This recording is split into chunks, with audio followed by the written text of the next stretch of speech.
बच्चों, आज हम बात करेंगे आणविक द्रव्यमान की, यानी मॉलिक्यूलर मास। यानी कि जो यौगिक हैं जिनमें अणु होते हैं वो आणविक यौगिक कहलाते हैं, और उन्हीं का आणविक द्रव्यमान यानी उनके एक अणु का कितना द्रव्यमान है ये हम निकालेंगे। आणविक द्रव्यमान होता क्या है? किसी भी यौगिक के एक अणु में उपस्थित विभिन्न तत्वों के परमाणु द्रव्यमानों का योग। तो आणविक द्रव्यमान निकालने से पहले हमको ये पता होने चाहिए कि जो विभिन्न तत्व हैं उनके परमाणु द्रव्यमान कितने हैं। तो आइए हम उनको पहले लिख लेते हैं। तो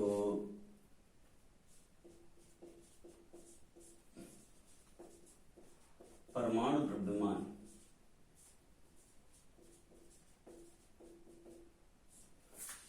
इसमें सबसे पहले आता है हाइड्रोजन का हम 1 यूनिट लेते हैं। हाइड्रोजन के बाद आता है ऑक्सीजन, जो ज्यादा यूज में होते हैं उन्हीं की हम बात करेंगे। ऑक्सीजन का जो होता है 16 होता है। ऑक्सीजन 16। ऑक्सीजन से पहले कार्बन, पारा, नाइट्रोजन का होता है 14। कार्बन, नाइट्रोजन, ऑक्सीजन, और उसके बाद सोडियम Na का होता है 23। मैग्नीशियम का होता है 24। एल्युमिनियम का होता है 27। और इसके बाद आपका जो कंपाउंड्स हैं, फास्फोरस 31 होता है, सल्फर का 32 होता है। मुख्य रूप से तो इतने ही हैं। एक और छूट रहा है क्लोरीन का 35.5। 20 तक आपने पढ़ रखे तो उतने आप याद रखें। कैल्शियम का होता है 40। ज्यादातर मुख्य रूप से इन्हीं का प्रयोग होता है। दो और हैं जिनका कभी कभार यूज हो जाता है। आयरन, जो नहीं अभी अपने पढ़े होंगे, आयरन और कॉपर, इनका भी ये दोनों धातुओं का काफी ज्यादा यूज होता है।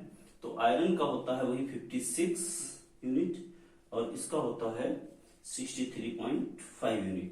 ये सारी यूनिट में रहे यू, वही AMU वाला यूनिट, एटॉमिक मास यूनिट है, वही बन के चले।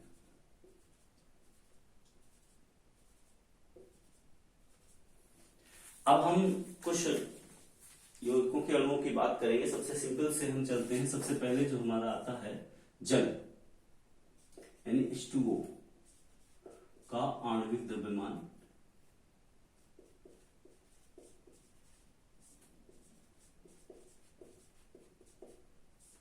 देखेंगे यहाँ पे 2 हाइड्रोजन है, 1 ऑक्सीजन है, और हाइड्रोजन का हमने कितना परमाणु द्रव्यमान है? 1 है।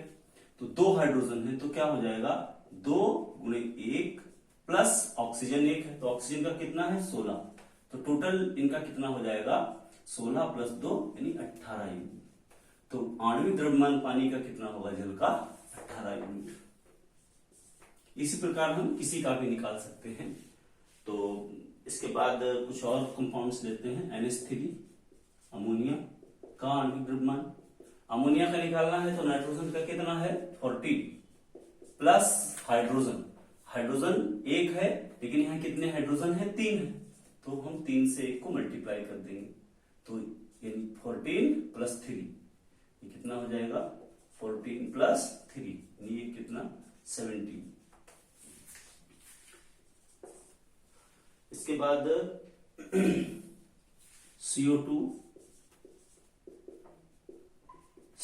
कार्बन का कितना है? 12, और ऑक्सीजन का है 16 है, लेकिन यहाँ पे ऑक्सीजन परमाणु कितने हैं? 2 है। तो 16 को 2 से हम गुणा कर देंगे, तो हो जाएगा 12 प्लस 32, दोनों को जोड़ देंगे, 2 2 4 और 3 1 4, यानी कि ये हो गया 44 यूनिट।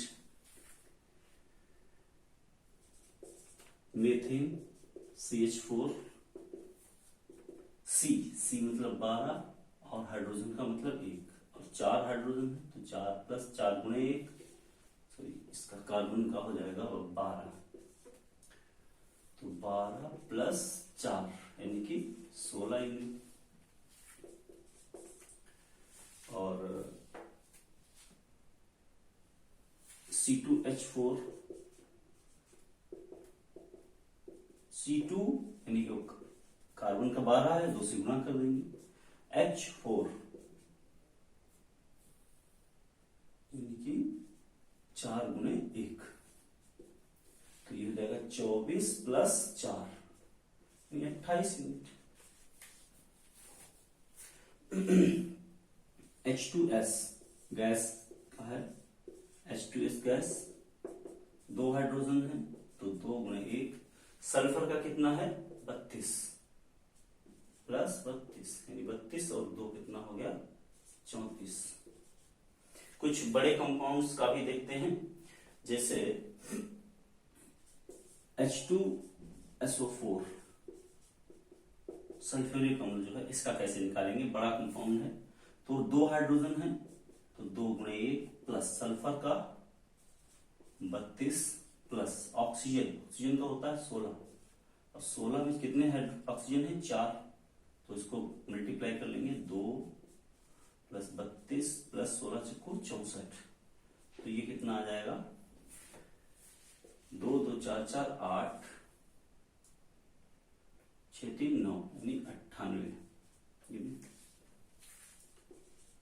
दूसरा एक और एसिड है HNO3, नाइट्रिक अम्ल का निकालना है तो 1 प्लस नाइट्रोजन का 14, ऑक्सीजन 3 है यानी 16 गुणे 3 15 प्लस 48, ये कितना आ जाएगा 63 यूनिट। तो इस प्रकार हम कैलकुलेट कर सकते हैं। एक और देख लेते हैं, CH3COOH एसिटिक एसिड जो है, इसका क्या होगा, कार्बन हो गया हमारा 12 plus hydrogen 1 plus carbon 12 plus 16 गुणे 2 प्लस 1। अब ध्यान दीजिए जरा, तो इसको ऐसे लिख सकते हैं नीचे 12 प्लस 3 प्लस 12 प्लस 32 प्लस 1 यानी 12 12 24 3 27 1 28 32 8 2 10 का 0 1 2 5 1 6 60। ठीक, ये हो गया है इसका। एक चीज यहाँ पे और समझनी है, यदि हमारा वो आणविक यौगिक न होकर के आयनिक यौगिक है तो वहां पे नाम बदल जाता है।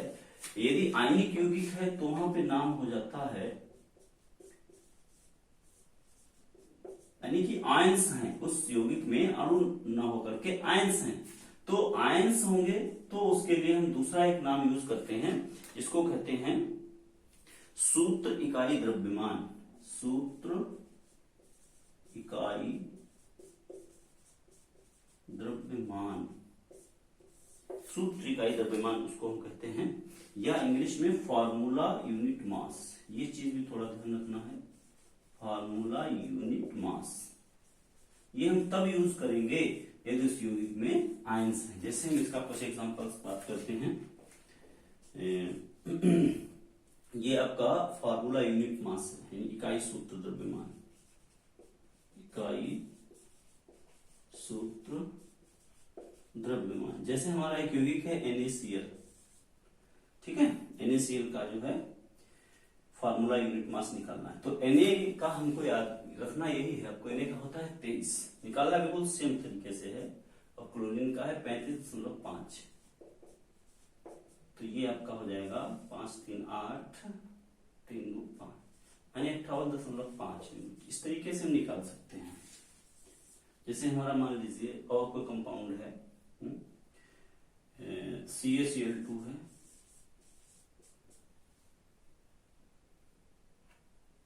तो Ca का हमने लिखा 40, और क्लोरीन का कितना हो जाएगा 35.5 इंटू 2 यानी 40 प्लस 70, ये हो जाएगा 110।